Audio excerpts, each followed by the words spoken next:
The biggest update is the acres. We're at 58,553. The containment still at 16%. We've seen law enforcement trickling into this scene one at a time, but now you can see behind me multiple agencies. Blaine and Susan Barksdale, that's them right here, have been missing since August 27th after officials say they overpowered 2 guards who were extraditing them from New York to Arizona. And if you walk with me over here, I'll show you there's a sign that says do not enter when flooded. And there's a reason why ADOT puts these road closure signs up. You want to make sure that you try to avoid these areas if you can. You can see some of the snow here on the ground. This is about 1 inch right here. There's enough to make a pretty significant snowball. We've all noticed it, that thick layer of smoke on the south end of the Catalina Mountains. We're going to give you a look now of what it looks like this morning. That all ended right here. This is over at Drexel Road and 12th Avenue. They're going to have a police officer stationed right over here to monitor this street. Here's a look at a crash from back in February. This took the lives of 3 people, and the driver admitted at the scene to being under the influence of drugs. I went back to Pinell County to find out firsthand how the Blue Charger is helping tackle this issue. Your pupils are super tiny. Okay. So what's going on with that?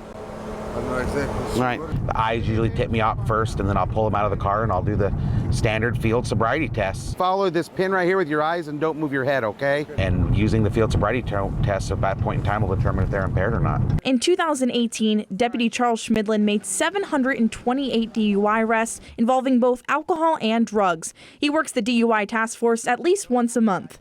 I think that you have been taking drugs. Sleeping right here, sir. Well, I think you took drugs earlier. Deputy Schmidlin got a call about this man sleeping behind the wheel of a car parked at Walmart.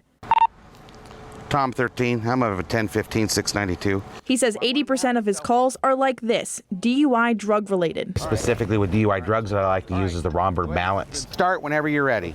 And that's one where I'll have them stand still, and then I'll have them tilt their head back, close their eyes, and I'll have them count to 30 in their head. A lot of drugs will actually cause time-spatial distortion. They'll either count super fast or super slow in their head. What are we at? Well, what are we at? You're at almost at 45 seconds. Okay. So you're way past. Most of his DUI drug arrests, he says, have been marijuana related, an undeniable smell that people can't hide. It's very common if I walk up to a car and I smell cannabis and it's a real strong odor, I'll ask them, do you guys got any weed in the car? Do you have any dope in the car? And they'll go, yeah. And I'll say, well, can I have it? And they'll pull it right out of their pocket and they'll hand it to me. Due to the cannabis, the inhibitions are gone and they have no problem telling me what they're doing. Medical marijuana has been legal in the state of Arizona for the past 9 years. You have to think of medical marijuana like Percocet, we've all been to gotten dental work and you're given Percocet, for it. Would you take a couple of Percocet and drive a car? And most people say no. Even though it's legal with a medical card. So is there anything you want to tell me? Okay, do me a favor, go and stand around, turn around, put your hands behind your back. You're under arrest for DUI. Doesn't mean you won't get arrested if you're caught on the roadways. It was the summer of 2015 when David Colin Russell started feeling the symptoms he had been expecting his whole life. There's always that chance that maybe I was just crazy, and I knew that I wasn't. I knew the way that I felt. He spent years taking care of his mother with Huntington's disease. At the final stages, she wasn't able to talk, walk, or eat on her own. When David heard he was officially diagnosed, he started to see his own reflection in her eyes. It was like getting punched in the gut, and I had a suicide attempt. That summer, I lost my job. I lost my finances. Huntington's disease is a rare fatal genetic disorder. It's described as a combination of Parkinson's, Alzheimer's, and ALS. It has symptoms that are associated with all 3 of those diseases, and it's just brought into one. This is Jasmine, David's oldest daughter and caretaker since his diagnosis. My dad lost his job because of this disease. He couldn't focus as much and he had trouble multitasking and problem solving. Every child of someone with Huntington's disease has a 50% chance of getting diagnosed. Jasmine soon realized helping her dad was looking into her future. I've seen exactly what my grandmother has gone through with this. I've seen exactly what my dad's gone through with this. And so knowing that someday I'm also going to have to go through that is really difficult. Another gut punch, it was really hard. But the way that she dealt with it was so incredible. It was easier for me to deal with it too. Once diagnosed, doctors say a patient on average lives 15 to 25 years. I mean, I knew that that was a possibility, so I was ready for it, but still it shifts everything that you thought about what your life was going to be. With no cure yet, Jasmine and David walk in hope with other Huntington's families to one day find life-saving research.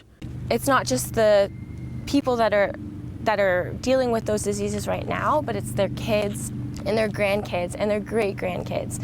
And so we have to stop it in its tracks before more and more people are affected by it. Veronika Vernachio, KGUN 9, on your side. They didn't really accept me. Get over there! Just because I was a girl wrestler, it was different for them. Not a girl! Audrey Jimenez is not your average 13-year-old. Lacing up her shoes, weights in hand, and eyes facing forward.